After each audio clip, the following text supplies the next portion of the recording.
Buenos días con todos, compañeros, estudiantes, profesores, profesor Wilker, muchas gracias. El día de hoy voy a presentar el trabajo realizado por el grupo IEM San Marcos, como se ve luego arriba, titulado Diseño y análisis in silico de un circuito genético para la expresión de una metallothionina como proteína candidata para la quelación de metales pesados.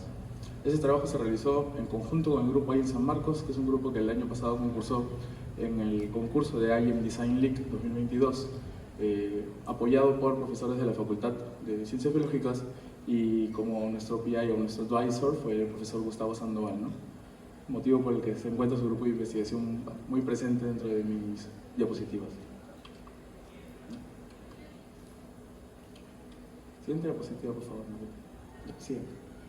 Recuerdo hace exactamente un año, en agosto del año 2022, en donde se realizó la primera expedición, como le nombramos, hacia el distrito de Cuilacocha, que fue nuestro grupo, digamos, de estudios, donde quisimos ahondar un poco más en la problemática, que es la intoxicación a metales pesados. Antes, por favor. Producto de esta visita terminó generándose un proyecto cuyo resultado fue una medalla de oro en el concurso de IEM Design League el año 2022, con 2 menciones a mejor video de presentación y mejor enfoque de políticas y regulaciones de nuestro proyecto. Siguiente diapositiva, por favor. La problemática en realidad es más grande de la que se pensaba en un inicio cuando empezamos el estudio, ¿no? Un dato muy interesante de la UNICEF y la ONG Pure Earth es que 1 de cada 3 niños a nivel mundial está intoxicado por plomo. Aproximadamente 800 millones a nivel mundial tienen niveles de plomo en sangre iguales o superiores a 5 microgramos por decilitro, que es un número bastante preocupante. Siguiente diapositiva, por favor. La metodología se dividió en 3 partes para ese estudio. La parte del modelamiento estructural, el circuito genético, que es en sí el centro de esta exposición, y el modelamiento matemático, siendo apoyos para el circuito genético, la parte del modelado estructural y modelado matemático, para poder verificar in silico el funcionamiento de nuestro circuito. A modo de historia, para contarles cómo fue que se desarrolló el trabajo de la manera más real posible, se empezó primero con el modelado estructural de una metallothionina quimérica, debido a que añadimos a una metallothionina natural una región sumo para agregarle estabilidad a nuestra proteína. Una vez teníamos todo el análisis de la metallothionina quimérica modelado, validado, realizado posteriormente una dinámica y un docking para saber 2 cosas: si es que de verdad nuestra metallothionina se unía a iones de plomo u otros metales o no, y un docking proteína-proteína porque queríamos verificar que nuestra metallothionina no se uniera a proteínas del cuerpo. Posteriormente la visualización se hizo haciendo uso del poderoso PyMol y LeapPlot, ¿no?, que nos ayudaron a visualizar todo lo que se verá posteriormente. El circuito genético se realizó gracias al IEM Bioparts, que es como una base de datos de biopartes para hacer circuitos, y el programa Blenching, ¿no?, que todo esto realizado por el grupo de nuestro compañero Benjamín, que se encargó de los circuitos genéticos, ¿no? Y por último, toda esta data, por así decirlo, procesada y validada por el grupo de modelamiento matemático, ¿no?, que analizaron el comportamiento del circuito haciendo uso de 43 parámetros y 16 variables, en realidad un trabajo bastante agotador para el grupo de modelamiento matemático. Se hizo un análisis de afinidad y de cinética de captura de plomo para tener los datos más reales posibles a nivel in silico de todo nuestro proceso, tanto de la expresión de la proteína como de su funcionamiento. Siguiente diapositiva, por favor. Como resultados de discusiones tenemos el circuito final, al cual llamamos Toggle Switch T7 versión 4. Hubieron 3 versiones anteriores que, conforme se fue conversando entre los grupos que mencionamos en la metodología, se fue mejorando y optimizando, ¿no? El circuito es un toggle switch, o sea, es un botón de prendido y apagado que funciona en base a TRR y LACL. Si la expresión de TRR se da, la parte del circuito de LACL se inhibe, por lo tanto el circuito está prendido y se expresa T7RNAP, que da la expresión de una proteína que prende el circuito de nuestra proteína, ¿no?, que es la 6-his sumo MT1A. Quedan 2 grandes preguntas dentro de este circuito y por qué se añadió toda esta parte de aquí, ¿no? En un toggle switch tranquilamente se pudo haber añadido el 6-his sumo MT1A en esta parte y problema resuelto. Sin embargo, hay algunos datos que el modelamiento matemático nos dio en donde decidimos tomar esta ruta debido a la fuerza del promotor de T7RNAP. Esto nos permitiría que nuestro circuito final tuviera la máxima expresión posible para el circuito, tomando un promotor muy fuerte, como es el del promotor T7.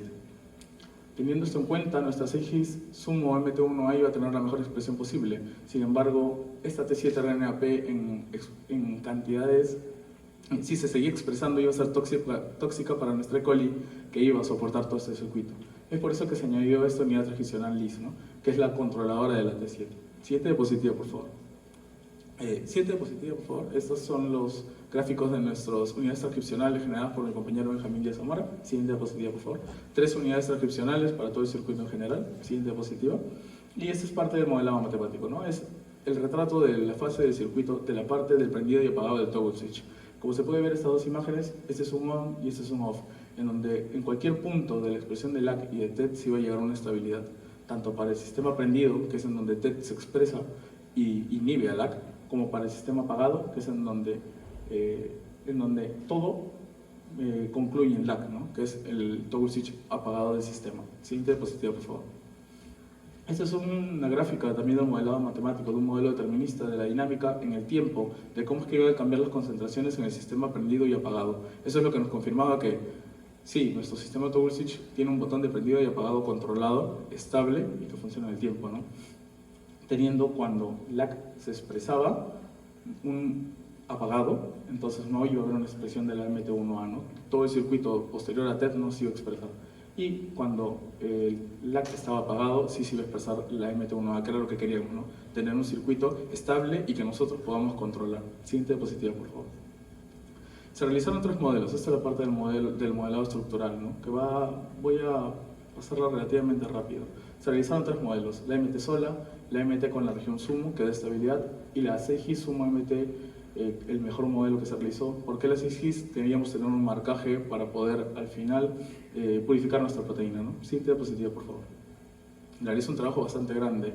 Este es un video, bueno, de los modelos que se realizaron para nuestras proteínas, ¿no? Tanto la MT, la sumo MT y la CGIS sumo MT. Siguiente diapositiva, por favor. Y me gustaría que le des play a este video. Es bastante rápido. Solamente para que se observe las interacciones que tomamos, ¿no? Nosotros encontramos 5 puntos de interacciones que concordaban con la literatura de uniones de cisteínas a nuestros iones de plomo.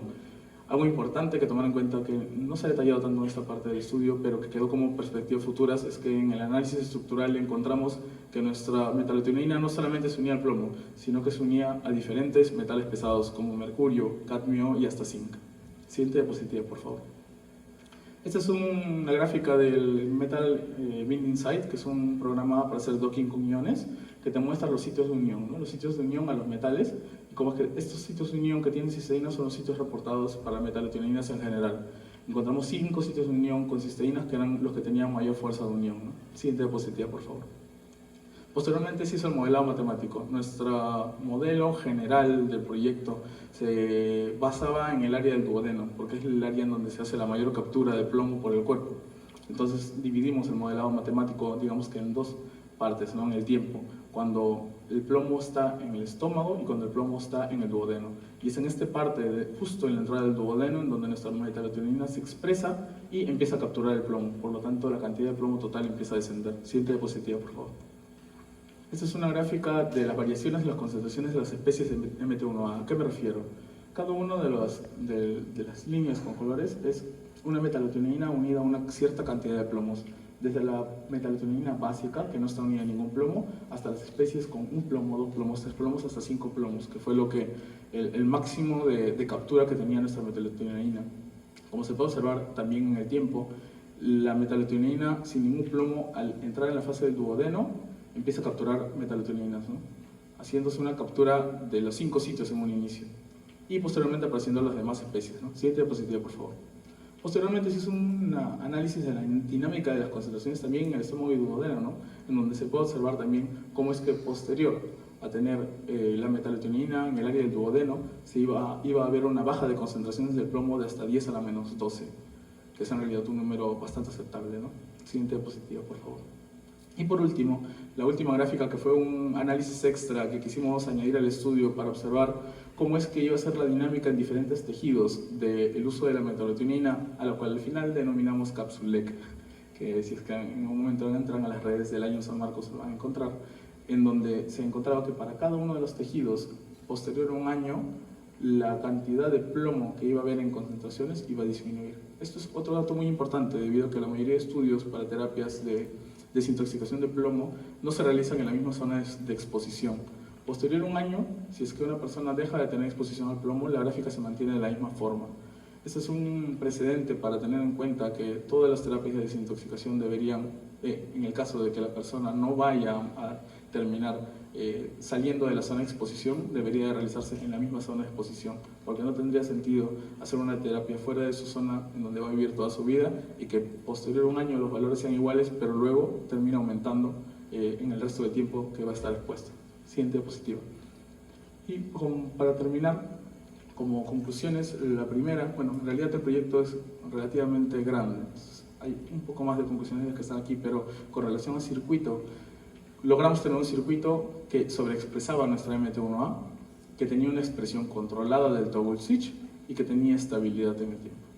Y por último, nuestros análisis de interacción de la proteína, tanto la cinética de la proteína, la expresión de la proteína, como la captura que iba a tener, lo posiciona como una opción prometedora y útil ante la intoxicación por metales pesados.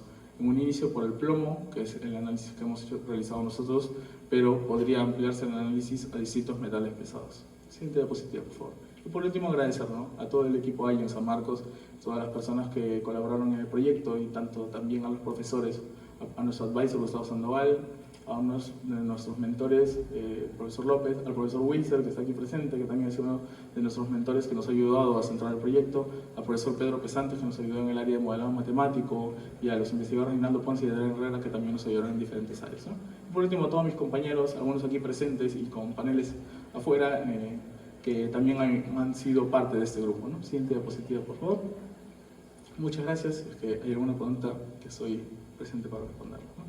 Cualquier cosa, la IEM San Marcos tiene página de Facebook e Instagram, si es que quieren darle un vistazo y apoyar con likes.